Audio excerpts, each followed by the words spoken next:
हाय, good morning. तर आज अचानक मूवीला जायचा प्लॅन ठरला होता. तर मैत्रिणीचा फोन आला की जायचं का, म्हटलं चला. मग तिने तिकीट बुक केलं आणि मग काय जायचं ठरलं.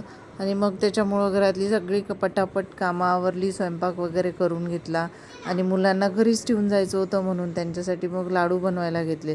काहीतरी खायला तर त्यांना लागेलच म्हणून त्याच्यामध्ये छान रवा भाजून घेतला आणि त्यात पाक टाकून छान 2-3 तासासाठी ते मुरायला ठेवलं. तोपर्यंत घरातली सगळी कामं आवरली, किचन ओटा वगैरे सगळं क्लीन केलं आणि मुलांना घ्यायला स्कूलमध्ये गेली. आणि तिकडून आल्यानंतर ते सगळे लाडू वगैरे वळून घेतले आणि मुलांना खायला पुन्हा पालकपुऱ्या वगैरे त्यांना बनवून दिल्या. रेडी झाली आणि नंतर गेलो आम्ही मूव्ही बघायला. तिथे छान छान फोटोज वगैरे काढून घेतले आणि मूव्ही खरंच खूप छान आहे. आणि बाहेर आलो, मूव्ही संपल्यानंतर आलो तर खूप गर्दी होती, कारण तिथे शाहिद कपूर, रश्मिका आणि कीर्ती सेन वगैरे आले होते. त्यांना बघितलं आणि असा संपला आमचा आजचा दिवस. Bye bye.